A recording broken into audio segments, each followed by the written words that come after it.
kana booda yeroo intarneetii fayyadamtan kaardii qarshii hedduudhaan bittanii fayyadamuun hafee jira.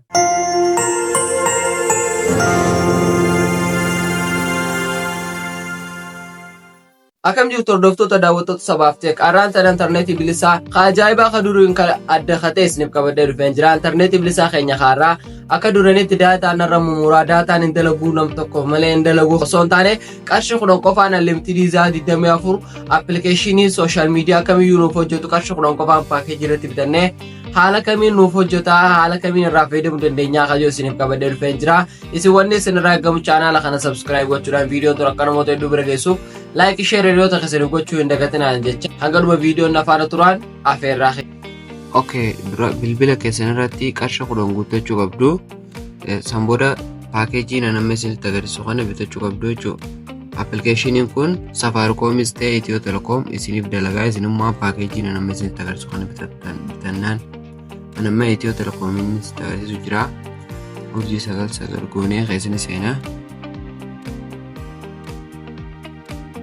Ergasii fuulatti aanumaan salaalanii tu'inaa. Ergasii lakkoofsa jaarraa kuufama miidiyaa hawaasaa kajoo kana irratti tu'inee lakkoofsa jaanii fe'annaa jechuudha. Sun booda ofii keessaniif yoo barbaadan lakkoofsa tokko tu'itu namaaf yoo barbaadan immoo lakkoofsa 2 tu'itu jechuudha. Ani immoo ofii kiyyaaf olee isinitti agarsiisu. Ergasii guyyaa tokkoo fi torbaan tokkoof ji'a tokkoof jee jira. Ani immoo haasaa 24 isinitti agarsiisu jechuudha guyyaa tokkoof olee lakkoofsa tokko addaa filadhaa senu. Ergasii qarshii 10 GB takka tuqaashan telegiraamaa fi waatsaappii jaa. Ammaan tana osoo appilikeeshina san ittiin banne duratti telegiraamaa fi waatsaappii qofa dalagaa jechuudha paakeejiin kun. Erga appilikeeshina san itti bantan immoo sooshaal miidiyaa kamiyyuu isiniif hojjetaa jechuudha. Erga haala kanaan irratti bitanii booda lakkoofsa tokko tuqattanii ni filattu jechuudha. Erga haala kanaan bitattanii booda daataa bilbila keessanii banuudhaan appilikeeshinii fi faayil appilikeeshinii buufattanii jechuudha. Appilikeeshinii buufachuufis telegiraamii keessanirra seenuudhaan telegiraamii keessanirra erga seentanii booda iddoo sarchii gubbaa sanarra tuqachuudhaan sabaaf ta'e keettanii sarchii nu gootu jechuudha. Sabaaf ta'e keettanii erga sarchii gootanii booda chaanaala durarratti isinii dhufu kanarra tuqachuudhaan chaanaala kana jooyinni godhattu jechuudha. Ergasii appilikeeshinii asuma kadurarra taa'u kana appilikeeshina ni buufattu jechuudha. Yoo appilikeeshina gara kanaan dabdan immoo sarara 3 gubbaa kana tuqachuudhaan iddoo sarchii kana irratti tuqattanii TLS qofattanii yoo sarchii gootan ififuu appilikeeshina yeroo isin keessaa irratti ni tuqattu jechuudha. Appilikeeshina kana daawunloodii godhattu jechuudha hara bilbila keessanii.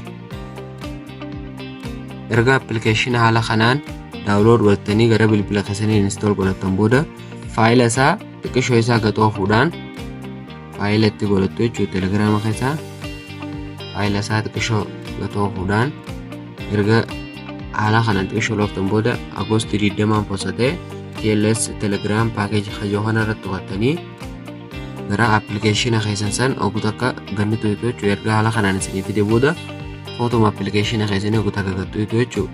Oggula erga gattu'itanii booda haala kanaan isin fidaa iddoo start joo kana ni tuqattu jechuudha. Erga haala kanaan tuqattanii booda irraa deebi'uudhaan appilikeeshinichi yoo telegiraama isaanii akka jooyin gootan isiniif fide irratti tuqattaniituma jala deemtanii telegiraama isaanii jooyin gootu jechuudha. Akka tasaatti isiniif fidaa.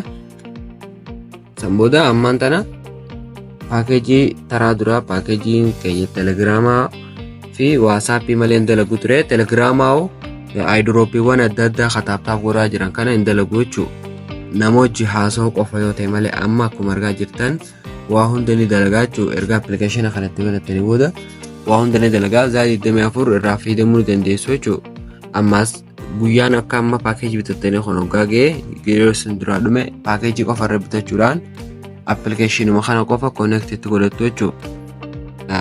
Faayila appilikeeshinaatii fi appilikeeshinii yeroo abdeetes odeeffannoo guutuu telegiraamii sabaaf ta'e kiraan argattu. Telegiraama kanallee asumaan jooyin gochuun dagatinaa isiniin jecha hanga barnoota birootti walitti deebinutti chaanaala kana subscribe gochuun dagatinaa.